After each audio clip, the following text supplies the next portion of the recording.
Oi, meus amores. Espero que vocês estejam bem, estejam em casa, cumprindo a quarentena do jeitinho que tem que ser, tá certo? Estou com saudade de vocês, daquela euforia, da hora da chamada, das opiniões de vocês, da hora da correção da atividade. Logo, logo a gente vai estar de novo no nosso cotidiano de sala de aula. É só todo mundo fazer a parte de cada um, todos nós voltaremos logo, tá certo? Mas olha, para a aula de hoje de português, nós vamos retomar onde a gente parou. Nós começamos a falar um pouco sobre o gênero textual conto, mas não deu tempo a tia mostrar o que tinha preparado para vocês, tá certo? Então hoje a gente vai relembrar um pouquinho aí sobre esse gênero textual. Prestem atenção, porque no decorrer dessas aulas a gente vai fazer uma análise de um conto bem bacana do Monteiro Lobato, tá? Só não vou dizer agora, porque é surpresa. Então vamos lá prestar atenção.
Bem, espero que vocês tenham entendido basicamente esse primeiro momento do gênero conto, certo?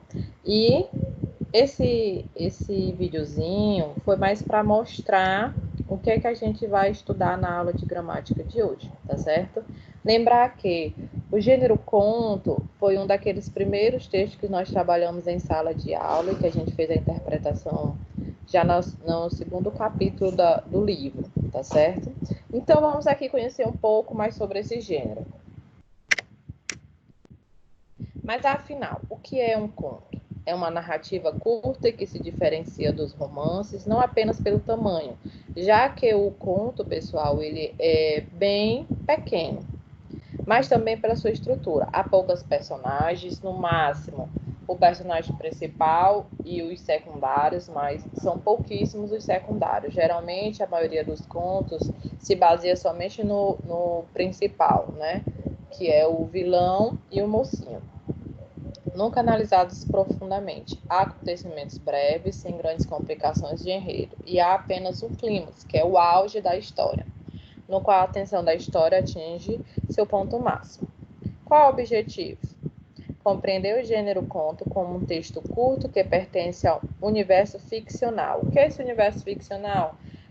São histórias que não são baseadas na realidade, né? São ficção, a gente mesmo inventa, considerando suas propriedades formais, com ênfase nos elementos estruturadores do enredo, que é onde acontece toda a estrutura da história, e nas formas como são construídos os discursos das personagens e dos narradores. Mas afinal, o que são os contos? Qual é o enredo dele? Quem são os personagens do conto? Qual é o ponto de vista sobre o gênero estudado? Vamos ver aqui o que é que os estudiosos analisam sobre esse gênero textual. Alguns teóricos discutem até hoje quais são os limites do conto, onde termina e começa a novela ou romance. O que o diferencia da crônica? Para quem não lembra, a crônica é uma narrativa um pouco maior, mais extensa, e o enredo dela é baseada nos fatos do cotidiano das pessoas. Quais os aspectos que fazem dele um conto e não outro tipo de narrativa? Em um movimento cíclico, o conto tem acompanhado desde os primórdios o avanço da humanidade através do tempo. Então, o conto, pessoal, é um dos primeiros gêneros textuais a serem publicados, a serem feitos dentre toda a linearidade da literatura. O conto é a forma narrativa em prosa de menor extensão, no sentido estrito de tamanho, né? A gente dizer, entre todas as narrativas, o conto é o que vai ser o menor. E aí, quais as características do gênero textual? Entre suas principais características estão a concisão, como o próprio vídeo já tinha mostrado, né? O que é a concisão? É aquele texto claro e objetivo. Ele não vai ter tanta enrolação, ele vai direto ao ponto, direto à história. A unidade de efeito é impressão total. O conto precisa causar um efeito singular no leitor, muita euforia e emotividade. Então, eu tenho que me identificar com o que está sendo relatado no conto, né? Senão eu não vou sentir atração pela leitura da própria história. Ao escritor de contos dá-se o nome de contistas. E aí a gente tem vários contistas brasileiros, né? Tem um Dalto Trevisan, que foi o primeiro vídeo mostrado para vocês. Esse conto, Dois Velhinhos, é bem interessante depois vocês darem uma lida. Eu tenho a Cecília Meirelles, tenho a Clarice Lispector, tenho o Monteiro Lobato, que também fez muitos contos bacanas. E um deles nós iremos analisar na nossa última aula, tá certo?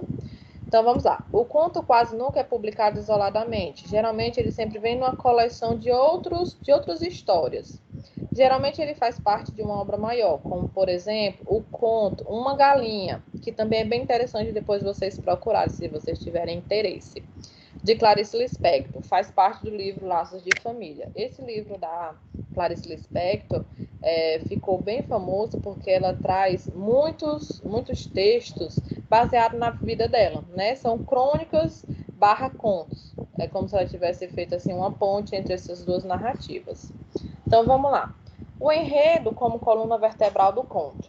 O enredo é o fio condutor de qualquer narrativa, mostrando uma sequência de fatos, ações e elementos que vão construindo o corpo do relato. É um encadeamento de episódios que tecem a teia daquilo que está sendo narrado. No conto, o enredo funciona como espinha dorsal, como estrutura que sustenta e direciona. Nos contos que privilegiam o enredo, podemos distinguir claramente as partes que vão se encaixando com perfeição, até chegar ao desfecho ou desenlace, né? O principal ponto do enredo, do conto, é o clímax, né? O conflito, o áudio, o que é que vai acontecer com aqueles personagens. Veremos então as principais partes: a apresentação, a complicação, o clímax e o desenlace. Logo na sequência, a gente depois vai fazer uma atividade em relação à análise do conto do Monteiro Lobato, tá bom? Então vamos lá, aqui eu trouxe uma tirinha do Chico Bento para mostrar a relação do enredo, né? Que ele deve ter início, meio e fim bem definidos. Cascudo, eu acho melhor a gente acabar com o namoro aqui. Mas por que Cascãozinho? Por quê? Porque embaixo deste guarda-chuva só cabe um, né? Interesseiro, né? O Cascão. Então vamos lá. Analisando aí a tirinha, eu tenho no início a situação, o problema, né? Ele dizendo que vai acabar o namoro. Eu tenho um meio, que é o desenvolvimento, a Cascudinha perguntando a ele o porquê. E o fim, que é um final inesperado, né? Ele vai terminar o namoro com a Cascudinha só porque vai chover e os dois não cabem debaixo do guarda-chuva, né? Tão interessante esse Cascão. Pois então, passando essa primeira parte do enredo que tem que ter uma linearidade, começo, meio e fim, a gente vai partir para o foco narrativo, né? Quais são os tipos de narradores que a gente encontra no nosso conto? Eu vou ter o narrador personagem e o narrador observador. O narrador personagem, ele sempre escrito em primeira pessoa. Ele vai participar diretamente do conto. O narrador em terceira pessoa, ele pode ser o narrador observador e o narrador onisciente. Todos os dois, eles vão estar fora do conto. Eles vão estar somente observando. Mas vamos perceber aqui qual é a diferença de um para o outro. No narrador observador, limita-se a descrever o que está acontecendo, falando do exterior, não nos colocando dentro da cabeça da personagem. Então, ele está vendo o que está acontecendo ao redor dele, mas ele não sabe o que cada personagem está pensando, o que é totalmente diferente do narrador onisciente. Ele também está de fora da história, mas ele conhece o que cada personagem vai fazer. Ele vai adentrar ali a mente do personagem, ele vai mostrar a parte psicológica do personagem, tá bom? Geralmente, narrador onisciente a gente vê no conto psicológico, onde a Clarice Lispector foi uma das principais desse tipo de narrativa, tá bom? Então vamos lá. E os diálogos, né? A principal parte do enredo, onde vai fazer toda a estrutura da história. Dentre os componentes da linguagem do conto, o diálogo é o mais importante de todos. Está em primeiro lugar, por ser dramático, o conto deve ser, tanto quanto possível, dialogado. Os conflitos, os dramas, residem na fala das pessoas, nas palavras ditas, não no resto, né? Então, o diálogo ele vai ser demonstrado pela fala da personagem. Lembrando que geralmente sempre vai vir identificando através do travessão, tá? É importante vocês não esquecerem desse detalhe. O discurso direto, as personagens conversam entre si, usam travessões, além de ser o mais conhecido e também predominante no conto, né? Ele vai ter ali os personagens conversando e a divisão das falas através dos travessões. Já no discurso indireto, eu já não vou ter a presença dos travessões, mas eu vou saber identificar através da leitura quem está falando. Quando o escritor resume a fala da personagem em forma narrativa, sem destacá-la, vamos dizer que o personagem conta como aconteceu o diálogo, quase que reproduzindo. E o monólogo interior, também chamado de fluxo de consciência, é o que se passa dentro do mundo psíquico da personagem, falando consigo mesma. É como se fosse a própria personagem narrando o que acontece com ela dentro da cabeça dela, né? Ela vai fazer uma viagem nessa parte mais psicológica dela. E, por fim, a nossa última parte de hoje da aula são os tipos de conto, né? A gente vai ter os contos maravilhosos, que são os mesmos infantis, que a gente já conhece, né? A Rapunzel, a Branca de Neve, a Cinderela. A gente vai ter esse mundo de magia, um mundo maravilhoso dentro desse tipo de conto. Nós temos os contos de terror, que vai ter o suspense, vai ter morte, vai ter choro. Os contos realistas, que vai mostrar um pouco da realidade que está acontecendo, é como se fosse fazer tipo uma crítica dentro do conto. Os contos populares, que são aqueles contos passados de pai para filho, que é conhecido mais como os contos orais. O conto de humor, contos psicológicos, como eu já havia dito, são contos que a Clarice Lispector teve grande ênfase e vai falar um pouco sobre a parte psicológica dos personagens dentro da narrativa. E os microcontos, minicontos e nanocontos. São os contos bem curtinhos, tá?